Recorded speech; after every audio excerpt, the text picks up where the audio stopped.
They have not caught though. Hi guys, welcome back to my channel. If you're new here, I'm delighted to have you. My name is Oyenike, popularly known as Nikki Gold. For those who doesn't know, I am from Nigeria. I live presently in Australia. I moved to join my husband late February 2019, so I can say that this has been my home for 2 years now. I love it here, no doubt. But there are days, however, that I miss home. So today's discussion we'll be talking about the pros and the cons of living in Australia, my very own first-hand experience. So stay with me. Every single day, I'm gonna make something great. That's my way. Every single day, I'm gonna make something great. That's my way.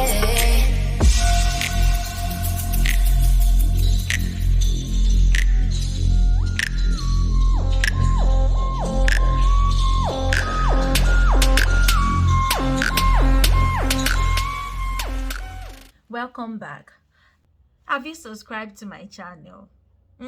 What are you waiting for? Notification bell and subscribe. I'd like to start by saying that when moving to a new country, you really need to know and to be sure that the place you're going to is going to be a good fit for you on all levels. What kind of life do you want to create for yourself? Either you're moving alone or you're moving with your family. Like, you need to determine that. You need to focus on the positives. You also need to prepare for the negatives. You need to do your research and also prepare for the downside, because it can be rosy like immediately. I hope you get what I'm trying to say. Like in my own case now, I actually had no choice because my husband lives here, and like they say, home is where the heart is. So I'll just go straight into this discussion by mentioning the things that I love and enjoy most about living here. One, Australia has easy immigration regulations. What do I mean by that? Once you are here, I don't know about the struggle trying to come here. Like, there are different pathways to come here. I'm not talking about the visa now. I'm talking about when you are already here. All it takes is fulfilling all the requirements. It is easier here compared to some countries where it is difficult unless you marry a citizen of that country. In Australia, once you get your permanent residence, which we call PR, and you have it for a period of 1 year, you have lived in Australia for a period of 4 years, then you can apply for citizenship. My second point is great job opportunity. When you compare Australian minimum wage to that of other countries, I think it's more reasonable here. Even while studying, the student visa condition allows students to work for a maximum hour of 40 hours per fortnight. Isn't that great? Number 3 for me will be what I call a working system. Australia has a very good maintenance culture. Their road, streets, parks, public toilets are all cleaned and well maintained.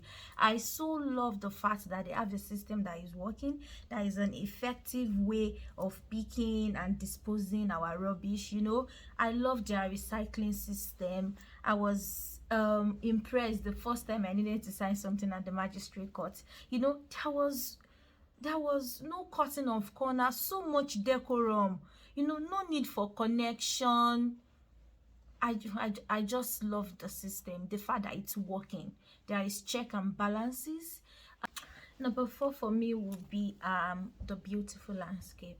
Australia has a very beautiful landscape, stunning beaches, amazing forests. Oh my god, people don't joke with hiking and camping here.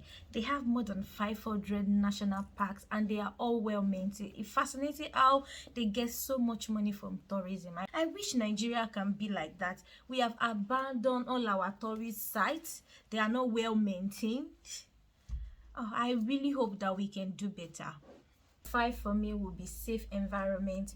One of the first priority of the Australian government is keeping the community safe. I feel more safe here than back home.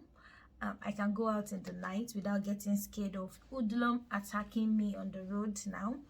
While on this topic, I remember when I first arrived here, there was a time that my husband had to travel to New Zealand for an exam, and his flight was scheduled for 6 a.m. So we left the house around, I think, 5 a.m. in the morning. He was the one that drove down to the airport. So on getting to the airport, he came down from the car and said to me, babe, drive safe. I froze.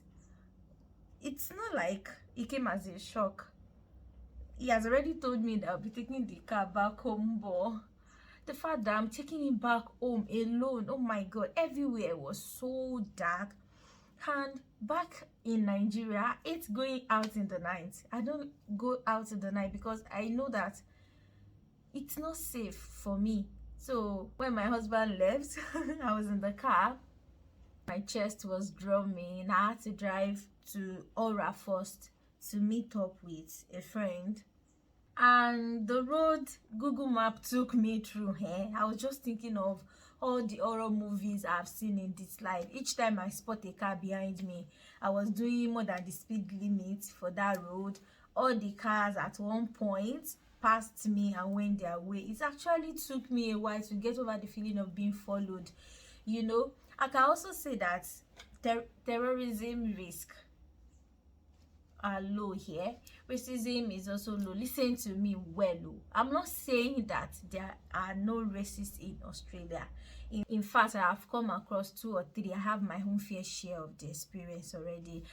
I am kind of comparing it to the way it is in other countries like America, where we hear and see stories on social media of how a white man just brought out his gun and shoot a black person for no reason.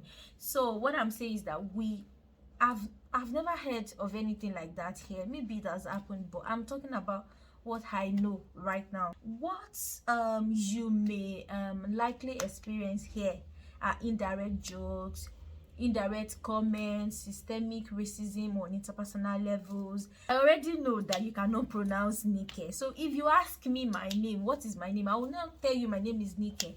I'll tell you my name is Nike. So what's add in that you cannot hear properly until I say N for Nigeria, I for intelligence, K for key, Y for youth.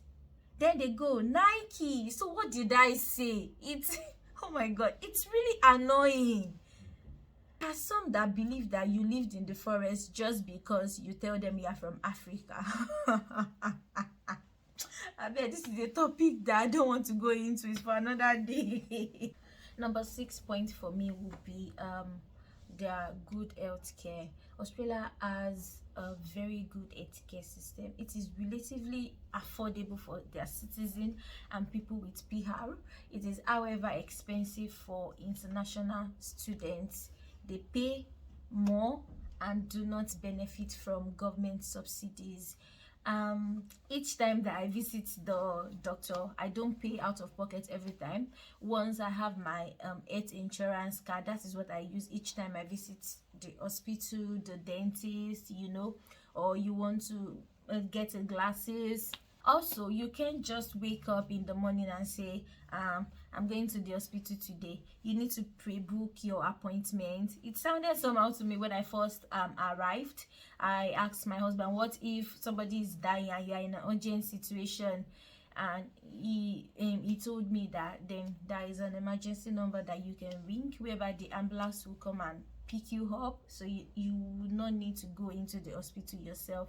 More fascinating for me was during lockdown, during the COVID time, that they were trying to streamline contact meeting. I had my appointments with my doctor via video call. Isn't this wonderful? Also, I like to mention my 7th point to be their public transportation.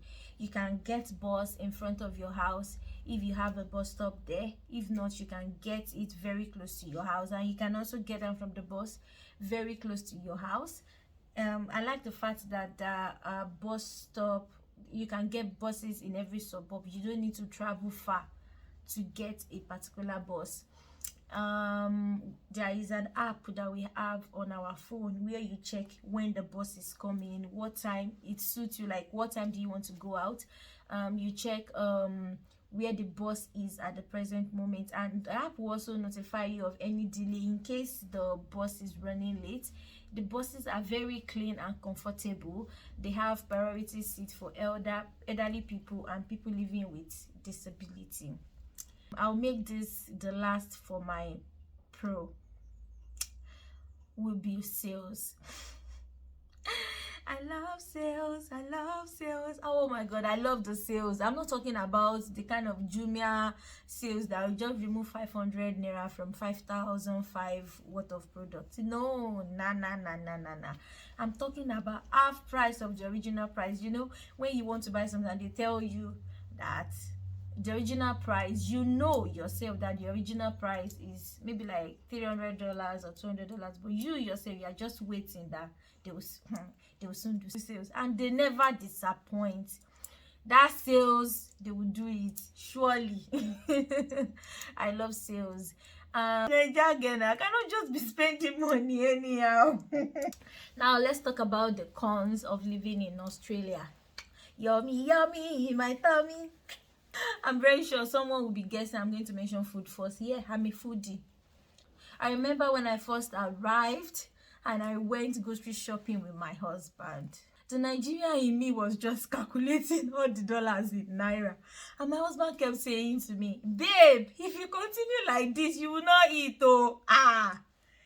A lot of the prices were just ridiculous to me. And we went to African shop. The price shocked me that I just couldn't imagine buying 2 liters of palm oil for $30.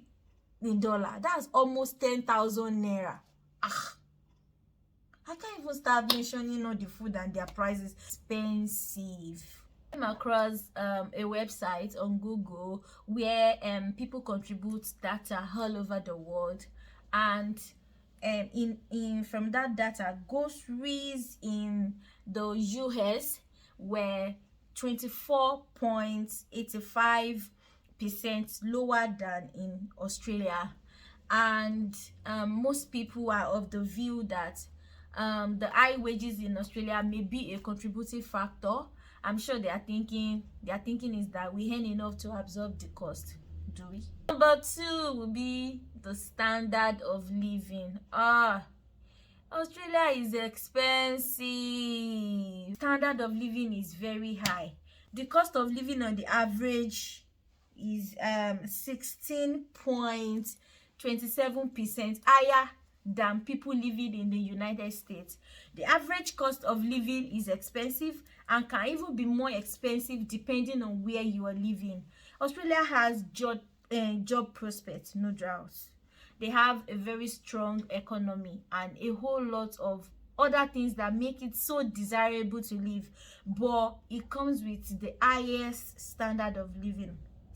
Let's say, for instance, we pay rent every 2 weeks here. It's different from Nigeria, where we pay our rent yearly, fortnightly. You also earn, well, it depends on the job. Some people earn monthly, while some people earn fortnightly too. But whether you earn fortnightly or you earn monthly, you have bills to pay twice every month. Let's quickly do a small math. Let's say Mr. A earns $2,000 every fortnight. Is liable to pay, let's say, 500 in tax. Remaining how much? It remains 15, right? Yeah, it's rent fee is $350 per week, and he's paying for 2 weeks, so that's $700. 700 minus 1.5, that's $800. He pays for electricity and internet, let's say 300 minus 800, that's money is remaining $500. From that 500 remaining, he will do grocery shopping, he will fuel his car if he has one, he will also send money home. For someone who is still trying to settle down, he may not have any tangible saving for a very long time.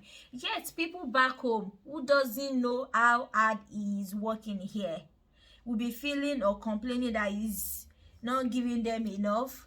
By the time you give 5k here, 10k here, 20k here, before you know it, you have already spent 200k. You will know. Yet some of these people does not even want to know whether there are other people that you are sending money to. It's just me. That entitlement mentality is just there, and they'll still be making you feel as if you did not do anything. Like somebody that just traveled today, or today is too quick now. Let's say somebody that just traveled last month, they're already, and I've just spent 1 month here, they're already billing him from home, sending different people, hey bros, now no money, now this, we are broke now. That person, you did not even bother to ask that. Uncle, auntie, how far, how are you guys coping? Have you found a job? How are you living? Mere asking, caring goes a long way. For somebody like me, I did not really say I experienced that, because I have someone here. I already have a house here waiting for me. Everybody experience cannot be the same. Some people will come here, nowhere to stay, they don't know anybody, they'll be jumping from one backpackers to another, paying money to sleep for each day. It's not easy sometimes. The third thing I would like to mention is time difference. Oh my god, we are on a world of our own here. It's like we are jumping. When it's daylight in Nigeria, it's already night here. Australia is 10/9 hours ahead of Nigeria, and it can really be challenging keeping up with friends and family. So my next point is geographic location. Geographic location is far. Some people say it's the end of the world. It's not just easy to decide that I want to travel to Nigeria tomorrow. The flight money itself is not cheap at all. This is expected because it's far, and if you don't like flying long hours, Australia may not be the best place for you. The last point I would like to talk about is what I call culture shock. Things I've seen here that came as a culture shock for me, but this video is long already, so I'll just talk about one. For instance, they send you an invite to celebrate someone. It might be their birthday, promotion, or whatever, and everyone will pay for whatever that they had from their pocket. It shocked me. I never expected it. What if I didn't come with my wallet? What will happen? I expect you to pay for your own food and for your own drinks. Nibo, it's okay for me if it is an Australian who invited me. I will not even wait for such person to tell me that, Nike, you need to pay. I already know that it's their culture. That's what they do. I stand up and pay for my food. But it doesn't look normal to me when an African person invites me out. You say you are celebrating your birthday. I'm in my house sleeping. You call me. I stand up, do makeup and everything. Come there. You now expect me to pay for whatever that I want to drink or eat. It's not our culture. Must we imbibe and imitate everything that the white people do? It's your birthday now. How can you invite me to your birthday and be asking me to pay? I don't have to come. I have food at home. Yet, it's going to be a restaurant of your choice. The menu, I may not find anything that I really like from the menu. Yet, I'll buy something. And I'll still have to pay for something that I did not really enjoy. It's a different scenario if it's just a mere date between friends. Okay, hello guys, let's go out now, let's have a desert date, or let's meet somewhere. You guys can pay for whatever you eat by yourself. Nobody is doing anything. What me and my friends usually do is that if somebody pay today, another person can pay tomorrow. Life is not that hard for us. And it's also a different scenario if there is already a pre-agreement that we will pay for whatever we eat. So hey, you're now talking, that is friends supporting each other. We already know that we are supporting you. No, it's not compulsory that you have to do your birthday in a restaurant now. It can be at home. Me, I can even cook. That's what I can do. I can cook from my house and bring. I will know that it's me that is cooking it. Not like anybody's forcing me to pay for a service that I did not enjoy. I just find it somehow. My husband has gotten used to it, but me, oh no, my God, it still they shock me. Thanks. Really need to emphasize that all this list, all this information are just my own opinion and observation so far. Please feel free to engage me in the comment section. Let's talk about your opinion, your likes, your dislike. If you live in Australia and any other place, don't forget to subscribe to my channel and don't hesitate to share with your friends. See you in my next video. Bye. Love you.